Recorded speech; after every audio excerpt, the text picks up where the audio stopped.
ನಮಸ್ಕಾರ, ನೀವು ನೋಡುತ್ತಿರುವುದು ರಾಯಚೂರು ನ್ಯೂಸ್ 007ಗೆ ಸ್ವಾಗತ. ಗೃಹಲಕ್ಷ್ಮಿ ಯೋಜನೆಗೆ ಫಲಾನುಭವಿ ಮತ್ತೊಮ್ಮೆ ಅರ್ಜಿ ಸಲ್ಲಿಸಬೇಕು.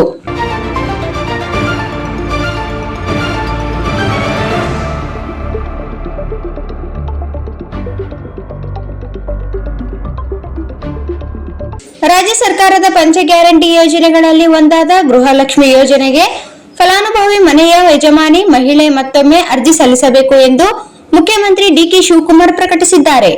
ಶನಿವಾರ ವಿಧಾನಸೌಧದ 3ನೇ ಮಹಡಿಯಲ್ಲಿನ ಸಮ್ಮೇಳನ ಸಭಾಂಗಣದಲ್ಲಿ ತಮ್ಮ ಅಧ್ಯಕ್ಷತೆಯಲ್ಲಿ ನಡೆದ ರಾಜ್ಯದ ಎಲ್ಲಾ ಜಿಲ್ಲೆಗಳ ಜಿಲ್ಲಾಧಿಕಾರಿಗಳು, ಜಿಲ್ಲಾ ಪಂಚಾಯಿತಿ ಸಿಇಒಗಳು ಹಾಗೂ ಪೊಲೀಸ್ ವರಿಷ್ಠಾಧಿಕಾರಿಗಳೊಂದಿಗೆ ನಡೆಸಿದ ಪ್ರಗತಿ ಪರಿಶೀಲನಾ ಸಭೆ ಬಳಿಕ ಅವರು ಸುದ್ದಿಗೋಷ್ಠಿಯನ್ನು ಉದ್ದೇಶಿಸಿ ಮಾತನಾಡಿದರು.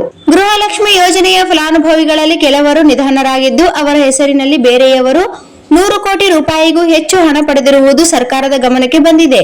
ಹೀಗಾಗಿ ಅರ್ಹ ಫಲಾನುಭವಿಗಳಿಗೆ ಯೋಜನೆ ತಲುಪುತ್ತಿದೆಯೇ ಅಥವಾ ಇಲ್ಲವೇ ಎಂದು ಪರಿಷ್ಕರಣೆ ಮಾಡಲು ರಾಜ್ಯ ಸರ್ಕಾರ ಮುಂದಾಗಿದೆ.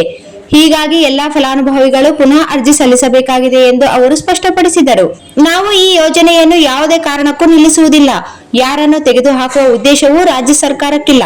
ಸರಿಯಾದ ಮಾಹಿತಿ ನೀಡುವ ಅರ್ಹ ಫಲಾನುಭವಿಗಳಿಗೆ ಯೋಜನೆ ತಲುಪಿಸಬೇಕು ಎಂಬುದು ಸರ್ಕಾರದ ಉದ್ದೇಶ.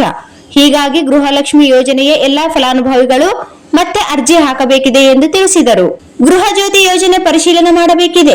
ಇನ್ನೊಂದೆಡೆ ಗೃಹ ಜ್ಯೋತಿ ಯೋಜನೆ ಅಡಿಯಲ್ಲಿನ ಫಲಾನುಭವಿಗಳ ಸಂಬಂಧ ಗೊಂದಲವಿದ್ದು, ಒಬ್ಬರ ಹೆಸರಿನಲ್ಲಿ 5-6 ವಿದ್ಯುತ್ ಮೀಟರ್ಗಳಿವೆ. ಆ ಮನೆಯಲ್ಲಿ ಅವರೇ ವಾಸವಿದ್ದಾರಾ ಅಥವಾ ಬೇರೆಯವರು ಇದ್ದಾರೆಯೇ ಎಂದು ಗೊತ್ತಾಗುತ್ತಿಲ್ಲ.